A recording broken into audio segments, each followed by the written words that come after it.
Welcome to Lesson 1 for playing Dragon Age Inquisition. It's about getting started. Dragon Age Inquisition is available for the Xbox One, PlayStation 4, and for the PC. And I personally play on an Xbox, but you'll find that the lessons that we're doing here will work for whatever platform you're playing on. In the Getting Started episode, we're going to talk a little bit about the controller first, and the controller is really identical for the PlayStation and the Xbox, a little bit different for the PC. And we'll talk about the series of decisions you make at the very beginning of the game about who and what your character is. And you'll see that I believe that designing your character is one of the most fun and important things you do when playing Dragon Age Inquisition. Let's start by looking at the Xbox controller. This is the Start button, and use it to start the game, but also to bring up the main menu or the hero menu. The left stick is used for navigating your character in the world, and the right stick is used for aiming the camera so you can see where you're going or just look around. The A and B buttons are used a lot. A is used for selecting, B is used for going back to the screen that you just came from. And the Xbox button is used to return to Xbox Home. If you hit it once or if you hit it twice, you can turn off the console. This is called the D-pad or the directional pad, and it's used for a variety of things. And also on the front of the controller, there are right and left bumpers and right and left triggers. So watch the screens carefully to see instructions about when to use these different types of buttons. So when you start up the game, by selecting New Game, it begins with a bang, and you're immediately taken into a series of important decisions about your character. The first decision is what race will your character be. You can be human, an elf, a dwarf, or something I haven't seen in any other game, a canary. Canaries have horns, by the way. All of these that you see here are women. That's because I've picked female, but up here and using the right and left bumpers, you can switch back and forth between male and female. So I'm going to pick a female human, and my next decision is what class is this character going to be? So 3 archetypes in many role-playing games are the rogues, who are stealthy, the warriors, who are fierce, and the mages or magicians. And in this game, you have also the decision about what kind of weapons will they carry. So the rogue can either have 2 knives or daggers. They can be an archer. The warrior can have big 2-handed weapons or a weapon and shield.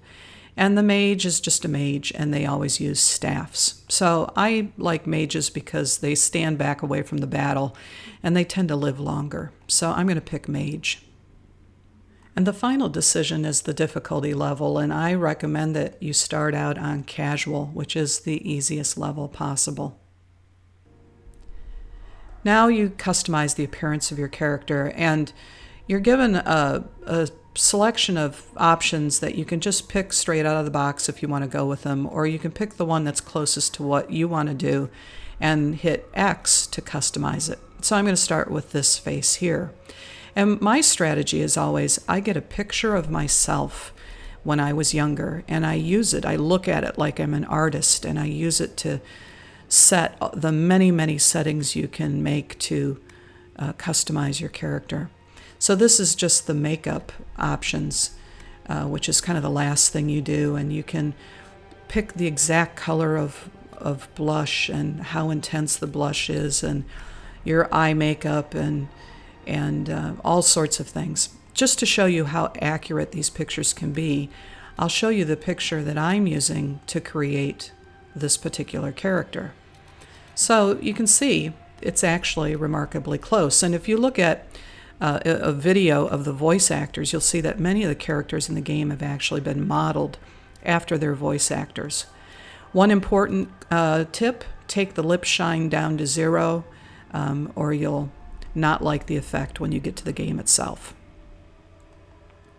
So here's my character, and I'm going to name her Gray Lightning by typing that in. And just like that, I'm in the game. This is what's called a cinematic or a cutscene, and the game is really composed of a combination of these cinematic scenes and gameplay where you control the action. So this is the main menu of Dragon Age Inquisition, and the first important thing you learn is to save often. The game will auto-save, but you should do manual saves periodically. Now there's some important options to set right away when you start playing. Under Gameplay, you should confirm that the difficulty's been set to casual.